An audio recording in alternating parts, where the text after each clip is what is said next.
I want to thank you guys for coming out. This is not really just about our Second Amendment rights, folks. This is about our rights. It's not just the Second Amendment. The Second Amendment just allows us to preserve those rights that we were given by our Creator, and makes it really hard for people to take them away from us when we really stand behind that. But I want to thank you guys for being out here, especially all you guys that came out with the red shirts, because it's making a very big impact. There's people in these offices that are looking out and seeing this. And I keep saying that they're either going to respect us or they're going to be afraid of us when we leave here today. And either way, we win. I really think so. I want to tell you guys thank you. We've got a whole hour. We've got some great speakers coming up after 12 o'clock. The legislature will be in session, but we've got some great speakers coming up. Some people that have got some great insights. One of the best legal minds that I've seen in a long time has dissected the Feinstein bill, understands what we're trying to do here in Alabama. Thank you. I couldn't agree more. And then we've got a well-known person that can fix this microphone, nationally recognized speaker. You've probably seen her in different places, but I want to encourage you guys to hang around and listen to Jan Morgan speak, because she's got a wealth of information that she can share with us, and things that I really believe that are near to all of our hearts.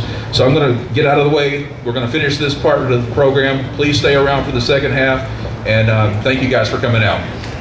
All right, Al, thank you very much. Look, folks, we thank our legislators, and we appreciate them. But you know, all of us have to show up, and a lot of people jump out in the arena. And I want to give a special shout out. Al Mickle was one of those guys that ran for Congress last year. He stepped into the arena. Give Al a round of applause. There's other guys here. Alabama Patriots, Danny Joyner, right here. If you're not on his Facebook page, you need to be there. There are other Patriots that stepped into the arena. Kathy Peterson, didn't I see you in the back over there? Where'd you go? Kathy Peterson and Dale Peterson right there. Shout out. We appreciate y'all for stepping into the arena. I don't know, Richard Rutledge, I saw him from Birmingham. Don't let anybody kid you. This young man also stepped out in the arena and got out there and got his walking shoes on too. So don't let anybody forget him either. I'm almost broken of that habit. He worked his butt off for this. I want to thank you guys very much. Okay, what a lot of you guys are here for is really about the Second Amendment, and it's really even more than about our Second Amendment. It's about Alabama. That's right. And this is bigger than our Second Amendment. It's bigger than everything else. It's more than that. It's our third, our fourth, our fifth, our Sixth Amendment, our 10th Amendment. And it's where the Alabama Firearms Freedom Act is really trying to push that the federal government has no right to get in and try to curtail any of our firearms ownership. And what this bill is trying to do is we're going to fix the open carry law. We're going to fix a lot of the things. If there's a firearm manufactured here in the state of Alabama, it is not part of the Commerce Clause. That means the federal government, if it's made here, sold here, only for use here, it's ours. It has nothing to do with the federal government. And they really have no right to get their fingerprints on it. And there are other bills and other laws throughout the country that actually provide proceedings, and you can actually have the agent of a federal agency arrested. Absolutely. Yes. Prosecuted. They can be imprisoned, have fines, even for coming in checking the books, because if it doesn't fall under the Interstate Commerce Clause, it's not theirs, it's ours. And that's what we're here today for. We have one speaker that was going to talk to us earlier. He's already gone because he has I was not aware of this, but by the Alabama State Constitution, they have to be in session at 12 noon.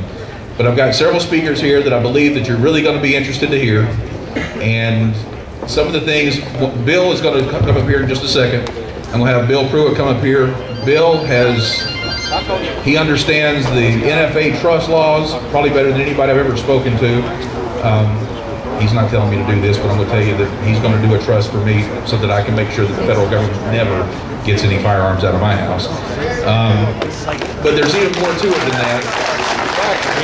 It's about making sure that our children and our grandchildren grow up in a free country, in a free state. Real quick, by show of hands, how many veterans do we have in this crowd right now? I want to tell you guys thank you. And I don't care if you served in World War II, Korea, Vietnam, Afghanistan, Iraq, wherever, I want to tell you thank you, and I want to tell you welcome home. Because a lot of the guys that raised their hands did not get this back in the 60s and 70s. And we're here today because there were men and women that cared enough to put their lives on the line, not just sign something and not talk about something on Facebook, but to put their lives on the line. I want to recognize each and every one of you guys, and I want to thank you for that. First person I'm going to bring up first is Bill Pruitt. Bill is an attorney from St. Clair County. He has really torn through the Feinstein bill, and even though that they're touting it now as it's a kinder, gentler bill, and there's unicorns and butterflies, it's still a bunch of crap. And you know, the unicorns, they're a fallacy, but this bill is serious. And Bill's going to explain to us a little bit how some of the nicer language is just really, it's just an electrically charged time bomb waiting to happen. So I'm going to bring up Mr. Bill Pruitt, and he's going to share his insight on this.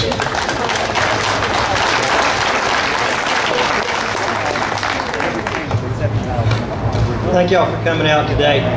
Over the last couple of weeks, I've talked with some of you and watched some of your postings on Facebook and your reasons for being here. And they're kind of varied. Some of you are here because you're concerned about your right and your moral obligation to be able to defend yourselves and your family from those that would do you harm.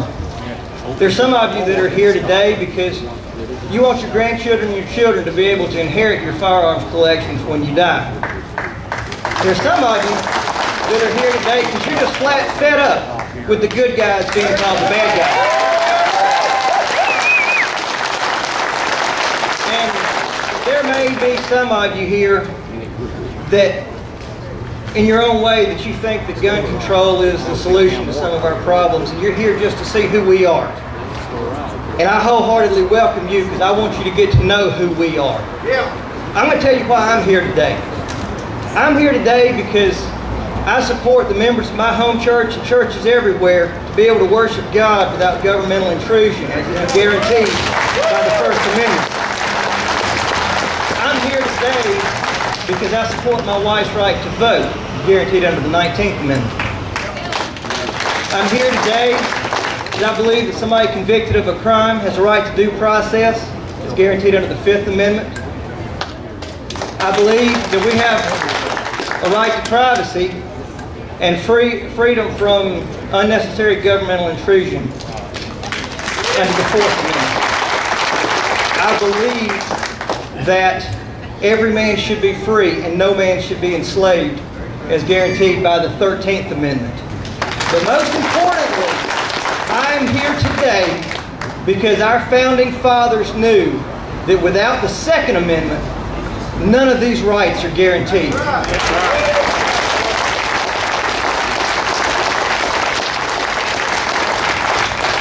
Like many of you, my heart is broken for the innocent lives that have been lost in recent days, months, and years at the hands of evil people.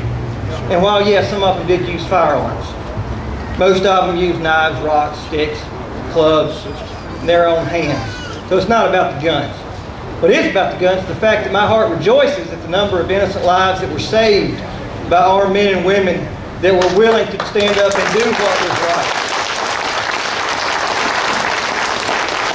But that brings me back to the reason that we're here. Because while we're looking at the lives of our own citizens that have been lost, let's not forget about the millions and millions of lives that have been destroyed around the world at the hands of evil governments and tyrant dictators that were just bent on absolute power and destruction upon citizens who did not have our 2nd Amendment. They did not have the ability to stand up for themselves and protect themselves against that. And that is why we have the 2nd Amendment. Because when our founding fathers set that up, they knew what was in their hearts, but they didn't know what was in the hearts of the folks that would control this government 50, 200, 500 years down the road. So for that reason, I caution you, as we work through this process and you look at these laws, it's not about what you think will or won't solve the problems that we have right now. You have to look at everything in the context of how will this affect the survival of our nation as a whole. Because of these problems, we've got several different pieces of legislation out there. The most notable is Senator Feinstein's. Back on December 27th, she posted on her website that in addition to being much more expansive than her 1994 gun control legislation, she had three main goals. The first goal was a massive reclassification of most of our firearms to retitle them as assault weapons. The second part of her plan was to require a mandated registration of these firearms. Then the final and most disturbing part of this was a ban on private transfer. And what she stated was her intent was that you get to keep your assault weapons, whatever it is that we've renamed as assault weapons, you get to keep them till you die. But due to the ban on private transfer, when you die, your children don't get them. Your grandchildren don't get them. She wanted them turned over to the federal government. Obviously, nobody was happy. Well, about a couple weeks ago, when the legislation was finally introduced, there was a disturbing collective sigh of relief from a lot of people. Because what was actually introduced was a lot more benign than what they expected. A lot of the summaries, oh, well, this is going to be okay. They're going to allow private transfer. They're not going to require registration. Folks, I'm telling you, if this passes, this is not going to be okay. Nothing has changed. Nothing has changed. So after reading all the summaries about how much better this was, I decided, well, I'm going to print off this bill. Let's actually sit down and read it. So as my printer was grinding out 122 pages, my first thought was, what in the world could take 122 pages? Well, there's only 19 pages of actual operational language in this thing. What I realized is there's 103 pages that's nothing but lists of names of guns. But when you look at them, there is a 7-page list where they list by name certain guns that are going to be banned. There's a 96-page list by name of certain guns that aren't going to be banned. Well, in that other 19 pages, they give us the guidelines for how to determine if the gun is banned. What did we need these lists for? We don't. I can say that my Armalite AR-15, even though it's on the list, I know it's going to be banned because I can read, and it says a semi-automatic firearm with a detachable magazine with one or more military characteristics. Okay, it's banned. I don't need your list. Or what about my Mutt AR that's built from pieces from everywhere? It's not on the list, but I know it's banned. I didn't need to go through 96 pages looking for a bolt-action 22 Cricket that I bought for my kids to know it was okay. Well, why do they give us these lists? They want everybody to get sidetracked with the fact that they've listed 16 times more exempt weapons than they have banned weapons. Don't get sidetracked with this. Look at what is actually there. Let's go a little bit further. They were nice enough to exempt antique firearms. Who knows what an antique firearm is? Raise your hand if you can tell me exactly what that is. That's good. Well, I didn't know when I read it. I didn't know if that was 25 years old. That's how old most of you cars have to be to get a vintage tag, or if it's 50. Well, it says antique firearm as defined by Section 921. Anybody here read Section 921? I have. So you go to the U.S. Code, Title 18, Section 921, subsection A, 16A, and then read the amendments from 1998, and you'll figure out that what she just exempted was any firearm made during or before 1898. Well, you know, it sounds great, but how many firearms made in 1898 were semi-automatic with detachable magazines and one or more military characteristics? None of them. It sounds good. They didn't give a squat in doing that. They've also taken out this mandatory registration language. Now, they'll tell you that any firearms that have been banned are grandfathered in. And it said to be grandfathered, it had to be legally possessed at the time that this... I think I shut myself off. At the time that this law took effect. Well, how are they going to know? That's the problem, folks. They're setting up the framework legislatively, convince everybody to go along with it, and then they come in with all kind of administrative rules to do exactly what they wanted to do. They could say any firearm that was legally possessed at the time that the law was enacted, but how are they going to know until they come back and say, oh, by the way, we need you to register those so we know that you're legal. They haven't changed from that. They haven't backed off of that. And as far as this registration goes, once you register it, you know, everybody's fired up. It's like, oh, okay, I can leave them to my kids. They're not trying to get rid of private transfer. But let me tell you a secret about this private transfer. They'll allow private transfer given a background check and approval under Section 922. So you got to go look up 922. Once you get there, you're going to figure out that this background check, this was established by the Attorney General under the authority of Brady back in 1993. Well, the problem with it being established by the Attorney General is just like when they shut down authorizing new permits for drilling on federal land. Congress didn't vote on that and pass that law. No, the President told the Department of the Interior to place a moratorium on new permits while they could pass some stricter regulations. So don't think for a second that he can't tell the Attorney General, who's in charge of this, why don't you place a moratorium on background checks and approvals? Well, they've just shut down private transfer, folks, even though it's not in that 122 pages. They can still do it. And what happens if you die during that moratorium on background checks and private transfer? You can't pass it to your kids because they're not approving that transfer. You can't keep it because you're dead. So who's going to get it? We're right back to that confiscation they wanted to start with. You know, there's all kind of other little fluff in here to make us feel good about this. You know, they also leave an exemption where you don't have to have a background check to loan it to somebody to go target shoot at a licensed target shooting facility. What is a licensed target shooting facility? I know my dad's back 40 isn't licensed, so he can't go out there and shoot with my AR. Now, they did go on to tell you, says that for purposes of this section, transfer shall include the gift, the sale, or the loan of any firearm. So if you want to loan your weapon to your daddy, your brother, or your son, they're going to have to get a background check and they're going to have to get approval. Puts us right back where we started. And then there was the other little important thing where she included in there that once this is passed, it shall not expire. This was no 10-year law like the 94 that's going to sunset. There is no sunset provision in this. So what am I telling you with all of this? What I'm telling you is that as you read these summaries, and they make it sound like this is some great compromise and that they have backed off, I'm telling you that nothing has changed. They've just dressed it up.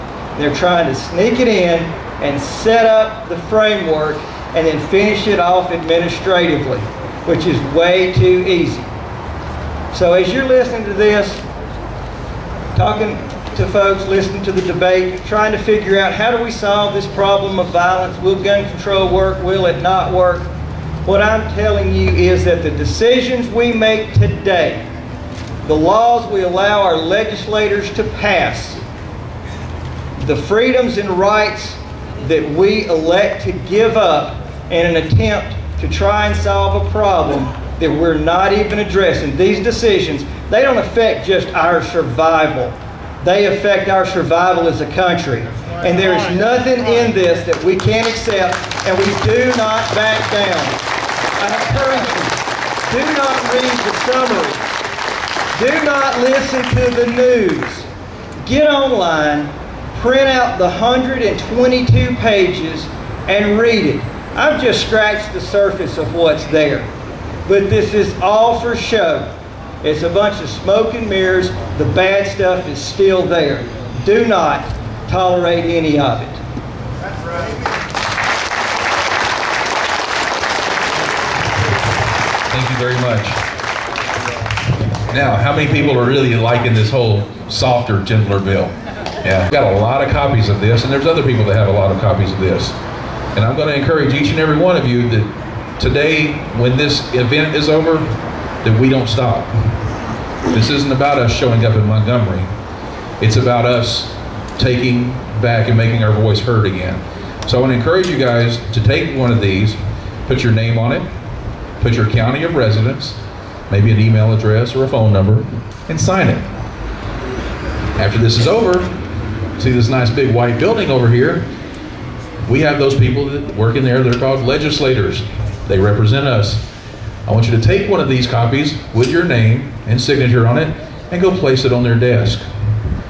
Let them know that we're watching and we want them to actually represent our voice, not just what any lobbyist or what any special interest group is, that they represent us and not the other way around. They don't represent Montgomery to us, they represent us in Montgomery.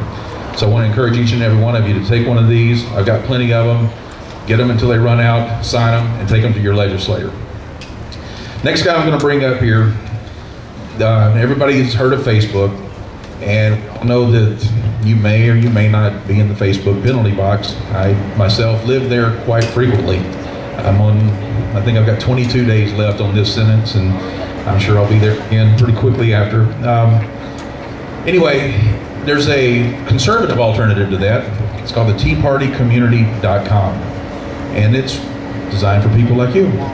And it's designed for you to get your voice and your message out to like-minded people. It's part of the Restoring America Project, and the Tea Party is at the Tribune.